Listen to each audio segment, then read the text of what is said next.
It starts the same way every night. You're not even hungry. You just finished dinner 2 hours ago.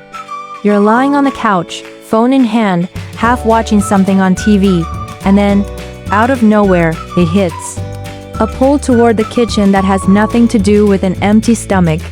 Something restless and low and insistent that you've learned to recognize, but never quite learned to stop. You tell yourself you'll just get a glass of water. You walk into the kitchen, open the fridge, stare at it for 30 seconds and close it. Then you open the cabinet. And that's usually where the night goes sideways.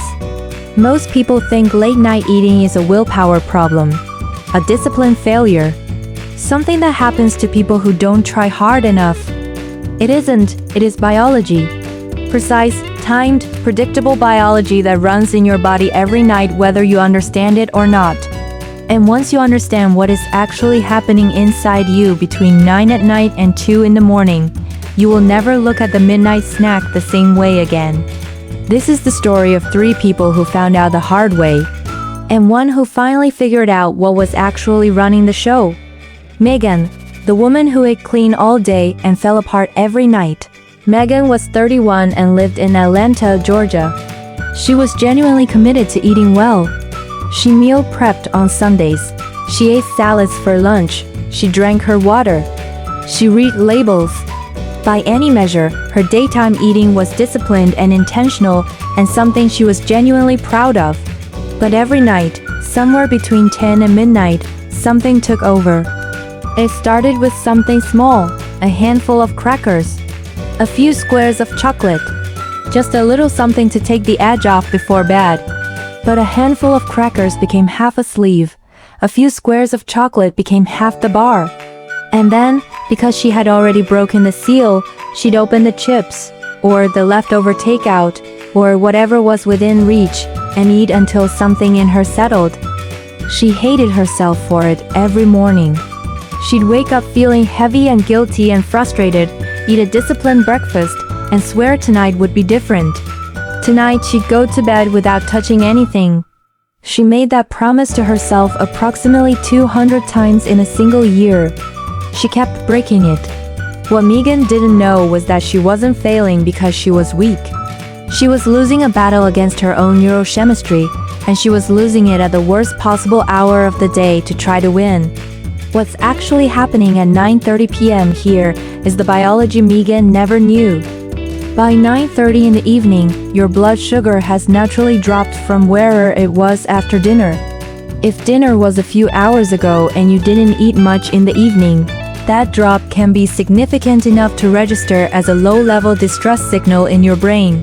You feel it as a vague restlessness, a mild irritability with no specific target, a draining feeling that is difficult to name and easy to try to fix with food.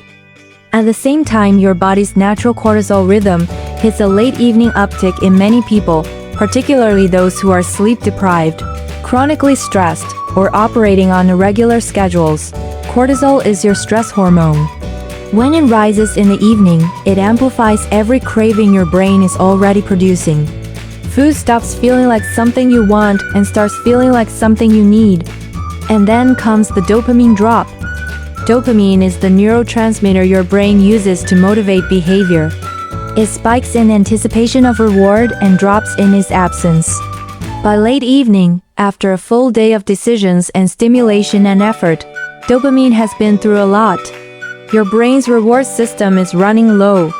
And the fastest, most reliable dopamine hit available in your kitchen, the one food scientists have spent billions of dollars engineering to produce the most intense possible reward response, is junk food. High sugar, high fat, high salt. Engineered specifically to make your brain feel, for a few minutes, exactly like it desperately wanted to feel. At midnight, willpower is not a resource you have in abundance. Willpower, the ability to override impulse with intention, is managed by the prefrontal cortex, the front part of your brain. This region is highly sensitive to fatigue. The more tired you are, the less activity it shows. By midnight, after a full day of cognitive work and decision-making and social interaction and stress, your prefrontal cortex is running on fumes. The part of your brain that says no thank you is nearly offline. The part of your brain that says yes please has no competition. This is not a character flaw. This is neuroscience operating exactly as designed. What happens after you eat? Mijin always thought the worst part of the late-night snacking was the guilt she felt afterward. She was wrong. The worst part was what was happening inside her body while she slept. When you eat a high-sugar, high-fat snack at midnight and lie down within an hour or two, your blood sugar spikes sharply at exactly the wrong time. Your pancreas releases insulin to manage the spike, but your body is supposed to be winding down its metabolic processes during these hours, not running an emergency sugar management operation. The insulin spike at midnight is followed eventually by a blood sugar crash. That crash can happen in the middle of your sleep cycle, pulling you out of deep sleep into a lighter stage. You might not fully wake up, but your sleep quality shatters. You spend less time in the deep, slow-wave sleep stages where the body repairs tissue, consolidates memory, regulates hormones, and produces the growth hormone that manages fat burning overnight. Your heart beats faster after the late-night spike. Anxiety, which is closely tied to blood sugar instability, can surface as a vague, sourceless unease that makes it harder to fall back into real sleep. And night after night of this, the consequences accumulate. Metabolism slows because hormone regulation is being disrupted by the blood sugar chaos. Hunger hormones, ghrelin, which makes you hungry, and leptin, which tells you you're full, get thrown out of balance by the poor sleep. You wake up hungrier than you should be. You're more likely to crave sugar and processed food the following day because your body is trying to compensate for the disrupted night. The cycle feeds itself. The late-night eating produces the exact conditions that make late-night eating more likely the following night. Megan had been running this cycle for 2 years, and every morning she woke up thinking the problem was her willpower. Derek, the one who made it worse by trying harder. Derek was 27 and lived in Denver, Colorado. He had read enough about late-night eating to know it was bad, so he did what seemed logical. He white-knuckled it. He told himself no snacks after 8. He fought the cravings with discipline and sheer refusal, and usually made it until 11 before caving completely, at which point, because he had been denying himself for 3 hours, he ate significantly more than he would have if he just had a small snack at 9. Restriction followed by collapse is one of the most predictable patterns in eating psychology. When you forcefully deny a craving for an extended period, the crave doesn't go away. It compounds. And when the resistance finally breaks, the brain interprets it as a scarcity event. You haven't had this in hours. Better eat a lot of it now before it disappears again. Derek consistently ate more by trying to eat nothing that Megan ate by giving in relatively quickly. He also wasn't sleeping. The effort of resisting cravings for hours kept his brain alert and activated at exactly the time it needed to be winding down. He was going to bed wired from the mental effort of fighting himself, regardless of whether he ate or not. He was trying harder than almost anyone he knew, and it was making everything worse. Nina, the one who finally understood the system. Nina was 33 and lived in Minneapolis, Minnesota. She had dealt with the same late-night pattern for years and had tried everything. No food after 8, eating more at dinner so she'd be full, brushing her teeth early as a psychological signal that eating was done. Some things helped a little. Nothing solved it. Then she stopped trying to fight the 9 o'clock feeling and started asking why it was happening. She learned about the blood sugar drop. She started eating a small, protein-heavy snack at around 7:30, not because she was hungry, but because keeping her blood sugar stable through the evening meant the 9:30 crash never arrived. No crash meant no cortisol spike.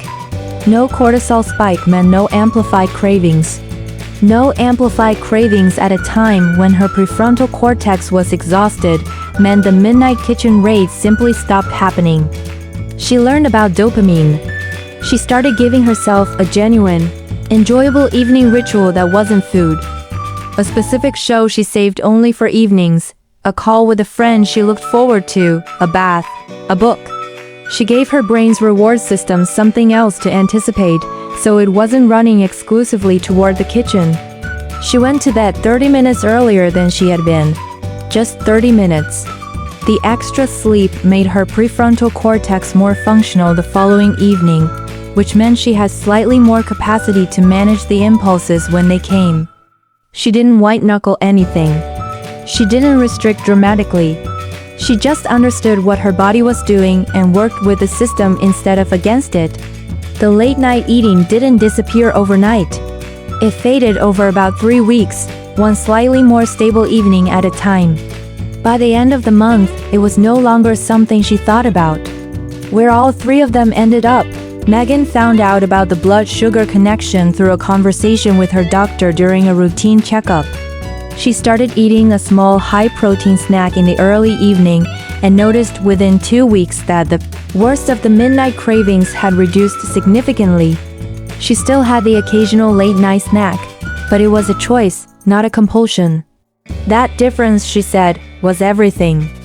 Derek stopped fighting himself and started eating strategically instead, a small snack at 8, not a reward, not a failure, just a tool for keeping his blood sugar stable and his brain from staging a full revolt at midnight.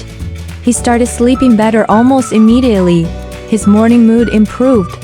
He stopped waking up feeling like he had lost something the night before. Nina maintained what she had built and shared it with anyone who asked. She said the biggest shift wasn't in the food.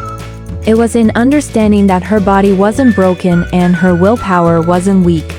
She was just fighting biology with discipline, and discipline always loses that fight eventually. Work with the system. The system will work with you. Before you go, the midnight kitchen raid is not a moral failure.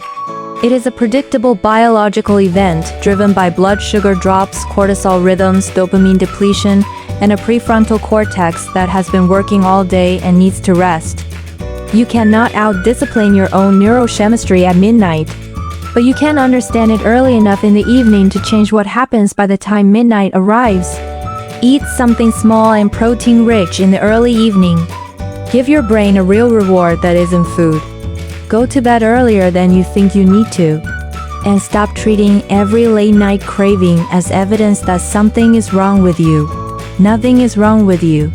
You just needed to understand what your body was doing. If this finally explains something you've been fighting for years, share it with someone who needs to hear it.